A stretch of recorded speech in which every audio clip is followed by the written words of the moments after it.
hip hop is everything. It's everything, and you have to be able to characterize everything. You know, and that's where hip hop came from. It came from our street lives, right, and what we were living every day. Right. Now we do something in the block that's crazy. We gonna write about it. Right. You know what I'm saying? Bambaataa came through and saved the day. We gonna write about it. You know, and that's what it was. See, right now we here in this legendary park. This is where so many things popped off, man. But it changed a lot. Yes, it did. You know, more than anything is the demographics. Yes, it is. It ain't. That's what they call it, right? Demographics. Yes, and the gentrification, right, moving us out and moving the other ones in. Right. Like this, like ball back in the day was mostly black dudes running playing ball here, right? And now we got culture clash. Right, we got different coaches coming in here. You know, they built a soccer field. Who in the hood plays soccer, you know? Right, and you see where we just came from. Right, We just came from Pathmark. Right. That's where our history and our roots are. Right. Now, we wasn't doing nothing harmful. Right. We was just getting a little footage. Right. But you see the tension, because they don't want us to be together. They don't want us to grow. Mm-hmm. They don't want us to talk about the good things. They want us to talk about what's foul. But that was never us. Because first and foremost, we were all about unity. Right. We stuck together. If something happened to you, there'll be 300 people going to rectify your situation. Yeah. Immediately. Yeah. They don't care where it was at. Yeah. When we had the thing with Castle Hill, Soundview and Bronxdale marched together up that hill. We had the thing with Bronx River. Soundview marched across to Bronx River. Oh yeah. You know, cause yeah. So Soundview marched to Bronx River. Yeah. Because I also heard Bronx River marched to Soundview. Yes, they did. Yes, they did. So it was always not always, but I guess certain times. It was a thing. It was a respect thing, too, right? Because they knew both sides were dangerous. So we had to show each other that we had power. Right. So we could coincide together. Right. You know, if we were pushovers, they would have ran through us.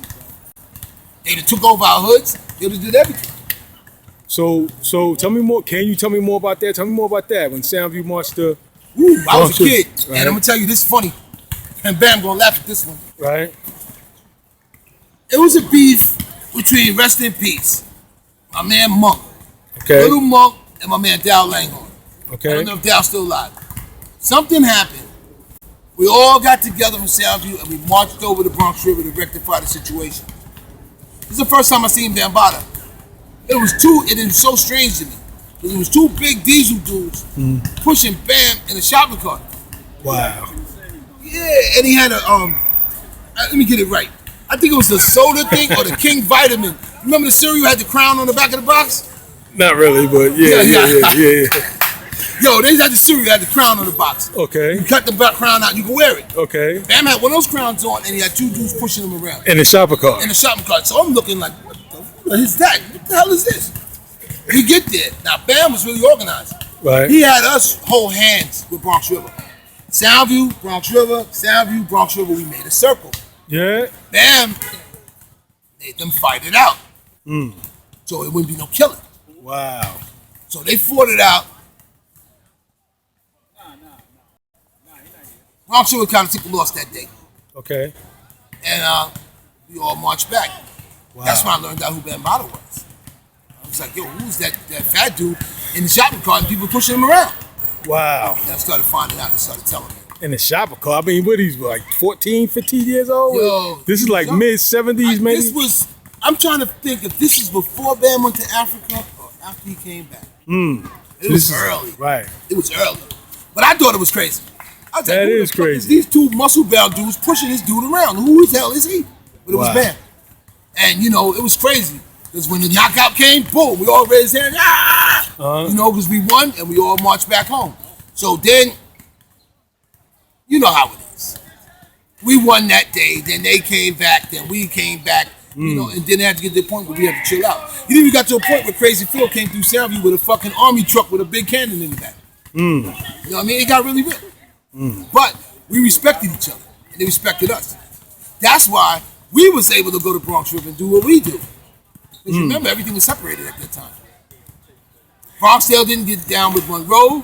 Soundview didn't get down with Castle Hill. It was all mixed up. And this is after the Spades dissolved, right? This is like kind of after Spades was still popping? Yeah? It's early. That's interesting. So this is more baby spades. Yeah. This is the baby spades popping off. Yeah. The baby spades were there. The big spades were there too. Oh yeah. Soundview got 26 buildings. Every building was a spade headquarters. So every lobby had a gang of cats in the lobby. It was strength. It was really strong, man. Yeah. And I really miss those days. I'll be honest with you. It was powerful, man. The Kansas Chicken Inn, right? That was one of the borders. Certain people from here can't go past there. Certain people from here can't go past there. Right. Just like IS-174, White Plains Road. That was the Soundview Castle Hill border. Soundview not supposed to go past White Plains Road. Castle ain't supposed to come past there. But then after a while, we kids, we like, fuck that, we going over there. They don't want to be limited. Spades was never, Castle Hill never really got with the spades, right? They never turned in. They're their own. Why they never, Castle Hill was a different breed, man. Castle Hill was they was on some different, man. They was on some survival of the day, get what we could get. Because they were really into a lot of robberies, man. Yeah. To me, Castle Hill was real funny. They was real funny. They was foul. They would take your sneakers and wear them shits right now. And walk off with them. Real talk. I had a few beefs in Castle Hill. We got good. There was one beef where I was walking, somebody snatched my hat off and ran. Now me back in the day, I'm not wearing nobody's hat. Castle Hill, they wear your hat. I wasn't doing that. I'm not gonna wear your socks and your shoes. You kidding me? I was proud. Castle Hill, didn't do that. So what happened? He snatched your hat off? And he jetted. And then what happened was, I came and I told my people, I was at IS-174. Right. After school, it was like 300 people outside from Soundview. They went over there. We stepped to the cat that took my hat. Right. I had to fight him one-on-one. My man Bruce, the dude tried to take his quarter field, he had to fight one-on-one. And we left him alone. That was it. It got a little hectic more after that. Right. Got the little violent. Right. But, the squash and the respect, it all came back.